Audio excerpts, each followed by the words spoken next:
কংগ্ৰেছ দলে যিটো কৈ আছিল যে আমাৰ চৰকাৰ আহিলে আমি ঘূৰাই দিম মাটি, আজি সেই ৰাস্তাটো উচ্চ ন্যায়ালয়ে বন্ধ কৰি দিছে।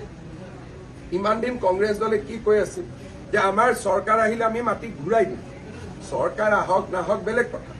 দুই এজনে যদি বিশ্বাসো কৰিছিল যে কংগ্ৰেছ চৰকাৰ আহিলে আমি মাটিটো ঘূৰাই পাম, আজি উচ্চ ন্যায়ালয়ে এক প্ৰকাৰ চিলমোহৰ মাৰি দিলে যে কাটাতাৰৰ বেৰা কৰি দিয়ক, প্লেণ্টেশ্যন কৰি দিয়ক, ভৱিষ্যতে কোনোবা সোমালে অফিচাৰজন দায়ী হ'ব। এটাই কমেণ্ট দিব লাগিব যে এইটো এটা ঐতিহাসিক ৰায়দান। তেখেতে এটা কথা কৈছে যে ফৰেষ্টত যাতে কেতিয়াও এভিকশ্যন হ'ব নোৱাৰে, তাৰ কাৰণে চৰকাৰে এটা খুব কঠোৰ ৰেগুলেশ্যন আনিব লাগে।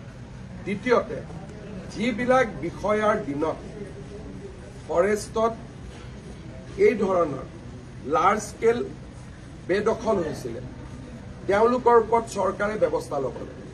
আৰু আপোনালোকে জানে যে এই গোটেই লাৰ্জ স্কেলৰ যিটো এভিকশ্যন, এইটো 2006 পৰা 11-14 ভিতৰত হোৱা এটা এনক্ৰচমেণ্ট। যিজন ফৰেষ্ট ডিপাৰ্টমেণ্টৰ বিষয়াৰ দিনত এনক্ৰচমেণ্ট হৈছে, গোৱালপাৰাত তেওঁৱে এতিয়া উকিল হৈছে। মই এখন প্ৰেছ কনফাৰেন্সতো আপোনালোকক কৈছিলোঁ। দ্বিতীয়তে, মুখ্য ন্যায়াধীশ ডাঙৰীয়াই কৈছে যে 7 দিনৰ নটিচ দিব নালাগে, 15 দিনৰ নটিচ দিব লাগে। আৰু কাৰোবাৰ যদি কয় যে নহয় এইটো মোৰ ৰেভিনিউ লেণ্ড, আমি শুনিব লাগে।